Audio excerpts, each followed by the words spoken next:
शादियों के समय दूल्हा दुल्हन के हाथों में मेहंदी क्यों लगाया जाता है? आखिर चूहे घर में पड़े किताबें और कपड़े को काटते क्यों हैं? और क्या आप जानते हैं कि इंडियन कॉइन पर सन के नीचे इस चिन्ह का मतलब क्या होता है? और ऊंट को जिंदा सांप क्यों खिलाया जाता है? जानने के लिए बने रहना वीडियो के अंत तक। फैक्ट नंबर 7, कभी कभी खाने पीने की वजह से ऊंट के हाथ में बैक्टीरिया इन्फेक्शन हो जाता है और ऊंट के शरीर में एक ऐसी बीमारी हो जाती है जिससे उसके शरीर में जहर फैलने लगती है और उसके मुंह में से सफेद झाग निकलने लगते हैं। बस इसी बीमारी से बचाने के लिए उसे जिंदा सांप खिलाया जाता है, क्योंकि सांप के शरीर में 20 से भी ज्यादा प्रकार के बैक्टीरिया पाए जाते हैं जो ऊंट के शरीर में फैले बैक्टीरिया को मार देते हैं, जिससे कुछ दिनों के बाद ऊंट पहले जैसा हो जाता है। वैसे एक इंटरेस्टिंग बात आपको और बता दूं, जब ऊंट को सांप खिलाया जाता है तो उस समय ऊंट की आंखों से जो आंसू निकलते हैं उसकी कीमत करोड़ों में होती है। फैक्ट नंबर 6, जापान में एक ऐसा सिस्टम है जिसके बारे में आपने कभी सुना नहीं होगा। दरअसल जापान में मरे हुए लोगों के कब्र पर QR कोड बना होता है। अगर आप इस कोड को स्कैन करोगे तो वो सब कुछ बताते हैं, जैसे कि इनकी मौत कैसे हुई थी, इनका नाम क्या था, कहाँ रहते थे और किस फैमिली से बिलोंग करते थे। यानी कि A to Z सारे इन्फो निकाल सकते हैं बस एक QR कोड के क्लिक से। फैक्ट नंबर 5, जिराफ एक बड़ा एनिमल है और इसकी गर्दन भी काफी लंबी होती है, साथ ही साथ इसका दिल भी बड़ा होता है। मैं एक्चुअली इसके दिल की बात कर रहा हूँ। वैसे जिराफ का दिल दुनिया का सबसे बड़ा दिल माना जाता है। अगर हम इंसान के दिल से जिराफ के दिल को कंपेयर करें तो आप जानकर हैरान हो जाओगे, क्योंकि एक जिराफ का दिल 36 इंसानी दिल के बराबर होता है। अब आप सोच सकते हैं कि कितना बड़ा होता होगा। इतना बड़ा होता है जिराफ का दिल। फैक्ट नंबर 4, घर में रखे किताबें और कपड़े को चूहे काट देते हैं। इसका रीजन जानकर आप हैरान हो जाओगे। वैसे अगर आप सोच रहे होंगे कि इसका कोई खास रीजन नहीं है, बस ऐसे ही काटते हैं, तो आप गलत हैं। दरअसल हर साल चूहों के दांत 2 से 3 सेंटीमीटर बढ़ते हैं और इसी ग्रोथ को रोकने के लिए चूहे किताबें या फिर घर में पड़े कपड़े जैसे चीजों को काटते हैं ताकि उनके दांत घिस जाए और दांतों का ग्रोथ कम हो जाए। ये उस प्रोसेस को रोक नहीं सकते, इसलिए ये कई बार अलग अलग चीजों को काटते हैं ताकि दांत घिस जाए। अगर ये ऐसा नहीं करेंगे तो मर जाएंगे। फैक्ट नंबर 3, वैसे आप इंडियन कॉइन तो जरूर देखे होंगे, लेकिन सिक्कों में सन के नीचे जो चिन्ह होता है उसका मतलब क्या होता है? दरअसल वो चिन्ह ये बताता है कि वो सिक्का कहाँ बना है। जैसे सिक्के पर स्टार बना है तो उसका मतलब वो सिक्का हैदराबाद में बना है, और अगर सिक्के पर हीरा बना है तो उसका मतलब वो टकसाल मुंबई का है, और अगर सिक्के पर डाट हो तो वह सिक्का नोएडा में बना है। लेकिन अगर सिक्के पर कोई चिन्ह नहीं है तो वह टकसाल कोलकाता का है। फैक्ट नंबर 2,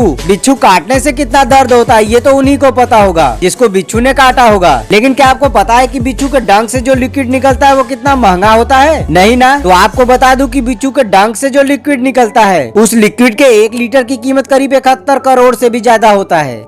ऊपर स्क्रीन पर आपको एक कोड दिख रहा होगा। वीडियो को पूरा देखने के बाद आपको कमेंट बॉक्स में ये कोड टाइप करके एक अच्छा सा कमेंट लिख देना है, और जिसका कमेंट सबसे अच्छा होगा मैं अपने अगले वीडियो में उसके चैनल को प्रमोट करूंगा। वैसे अगर आप अभी तक हमारे चैनल को सब्सक्राइब नहीं किए हैं तो इस वीडियो को लाइक करके चैनल को सब्सक्राइब जरूर कर दे। फैक्ट नंबर 1, क्या आप जानते हैं कि दूल्हा दुल्हन शादी के समय हाथों में मेहंदी क्यों लगाते हैं? वैसे शादी के दिनों में मेहंदी लगाने के 2 मेन कारण बताए गए हैं। हमारे भारतीय कल्चर के अनुसार मेहंदी को खुशियों का प्रतीक माना जाता है, इसलिए विवाह के समय इसे लगाना बेहद ही जरूरी होता है। इतना ही नहीं बल्कि हमारे कल्चर में ऐसा भी माना जाता है कि मेहंदी का रंग जितना गाढ़ा होगा पति पत्नी के बीच रिश्ता भी उतना ही मजबूत होगा, और साथ ही साथ पूरे परिवार में खुशियां बनी रहेगी। कई वैज्ञानिकों का मानना है कि मेहंदी में कई प्रकार के औषधि गुण पाए जाते हैं जो हमारे शरीर को शीतल बनाने में मदद करते हैं, और साथ ही साथ शरीर में सर दर्द, थकान और मानसिक तनाव को भी दूर करते हैं। इसलिए शादी के दिनों में मेहंदी को लगाना जरूरी होता है।